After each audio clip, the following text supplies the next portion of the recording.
Good morning. Hey, How are you? I'm good, thank you. I guess it's not you. I keep forgetting. So, you're in England, right? I am, yes. I'm just out in my on my deck. I've recently moved to a lovely place with lots of trees and fields around, so it's really nice. Awesome. So what time is it there for you? 3 p.m. Okay. All right. Well, thanks for coming on to chat with us this morning. Yeah, thank you so much for How long inviting have you, me. yeah, how long have you been homeschooling your daughter? So we consider ourselves to be world schoolers, more towards unschooling really. And we've been doing that for about 3 years now. So I took her out in 2018, um, because we were going to travel long term. So for us, it was really about the freedom to learn while we traveled and experience life in a more organic way.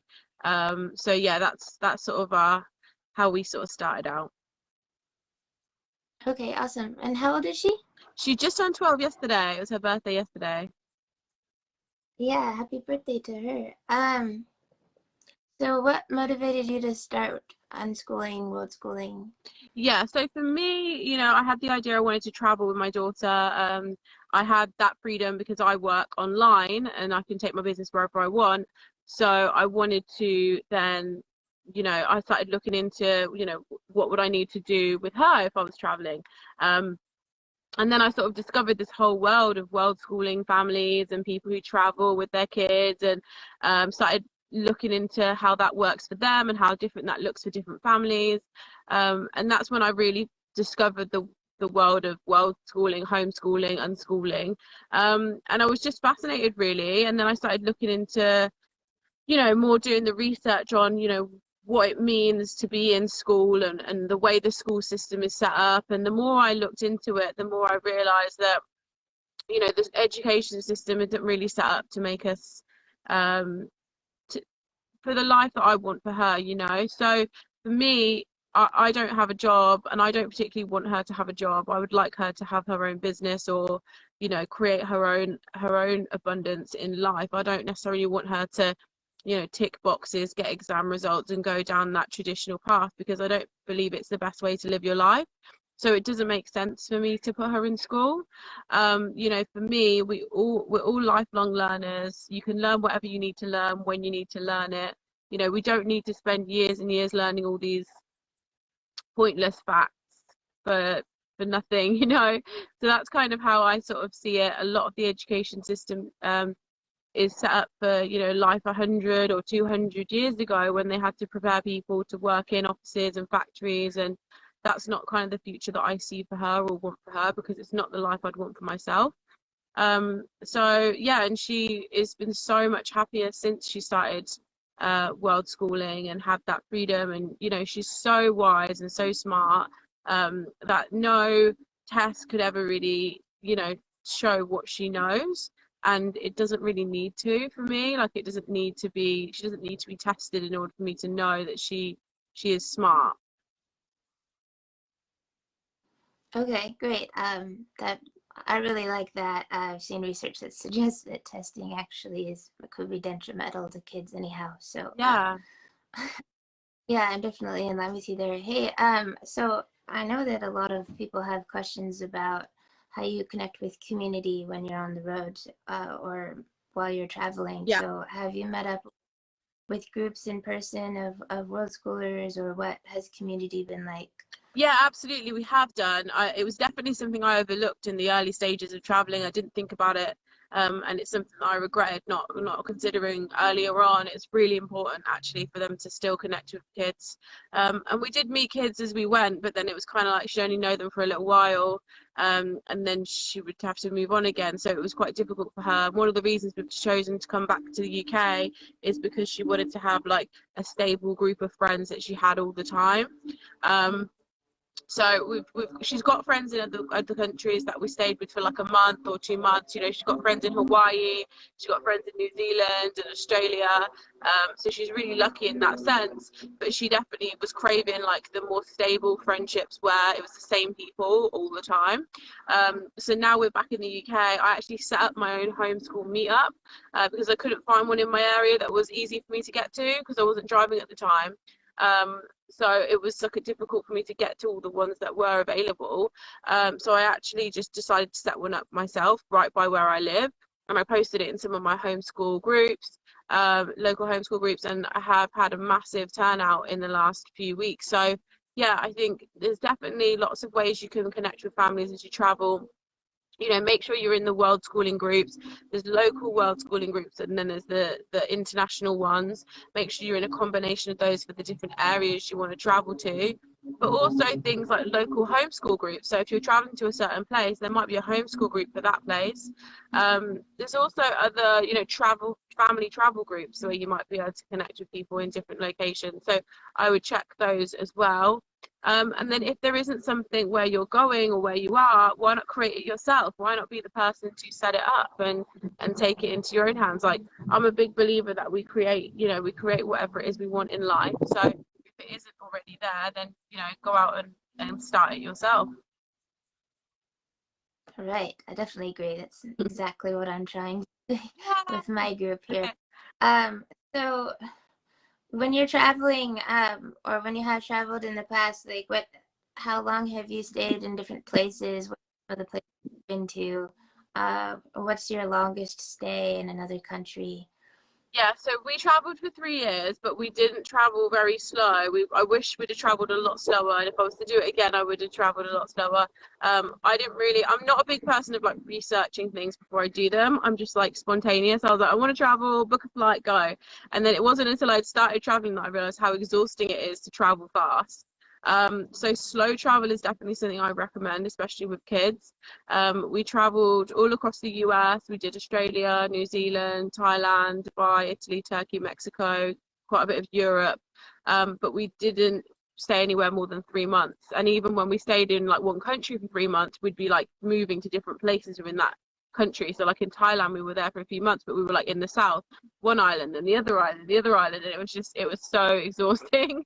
Like, so Yeah. I would definitely say, like, in the future, if I was to do anything like that again, I would stay somewhere for like 2 or 3 months, like one city or one town or whatever, and just like get to know that place. And I think that helps with the connection as well and like making friends. So yeah, it was definitely challenging, doing the sort of fast travel.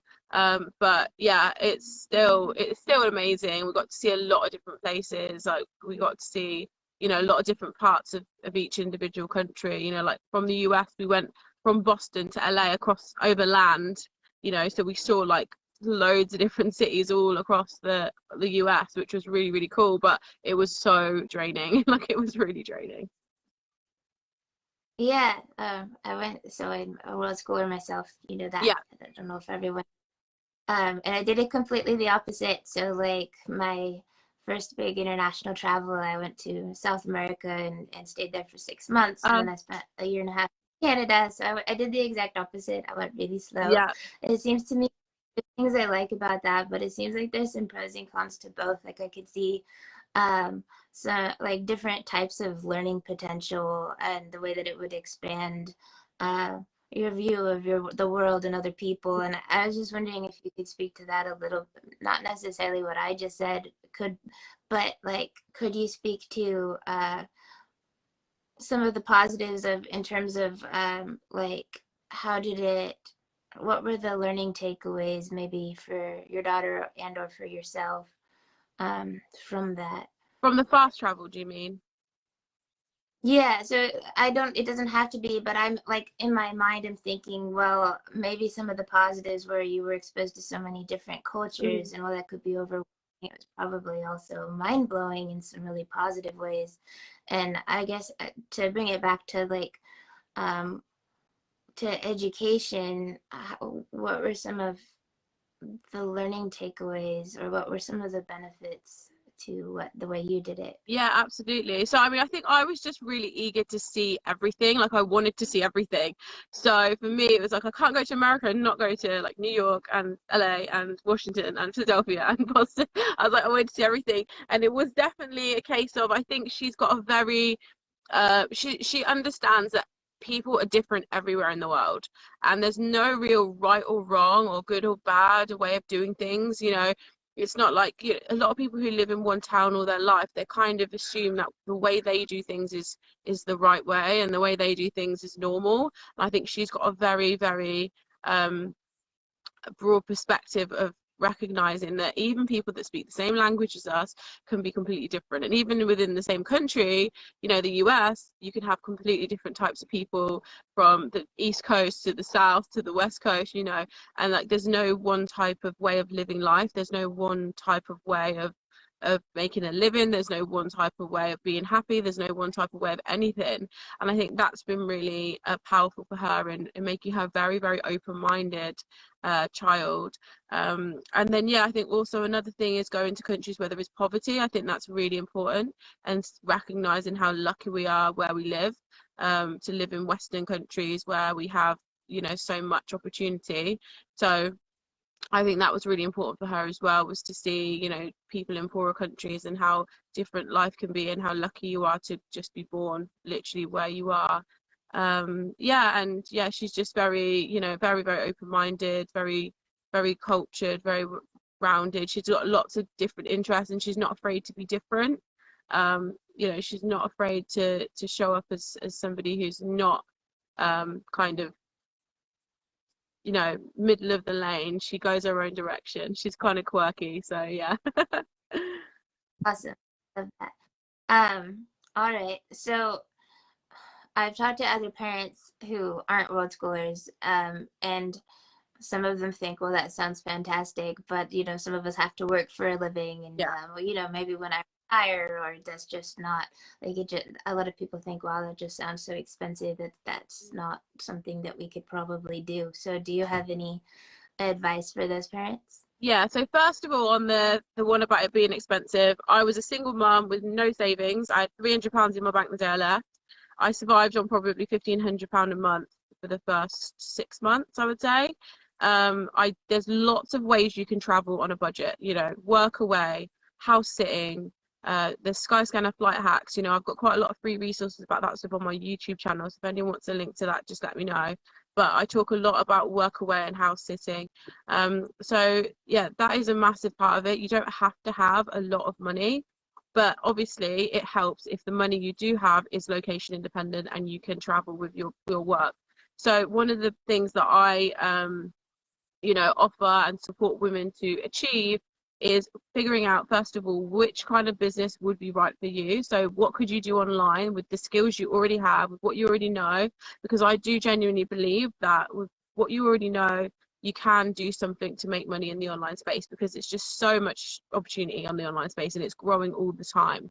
So that's the first thing, figuring out what you could do. And then also I help women to actually launch those businesses and get clients so that they can have that freedom to travel. So first of all, you don't need lots of money. Second of all, you can make money without being stuck in a 9 to 5, stuck in an office. You can make more than enough money to fund your travels, absolutely more than enough money to have abundance in your life. So yeah, I actually have a free 5-day workshop coming up on Monday. So if anyone is interested in learning about how to figure out what they could do online, then that free 5-day workshop would be a perfect place for them to start, really. Okay, fantastic. Well, thanks for telling us about that. And I see some people in the comments asking for links, so we'll definitely provide links to the workshop and Chanel's channel. Oh, awesome. Thanks. Oh, it was great. Thank you so much. It was lovely to be here. Yes, bye. Bye.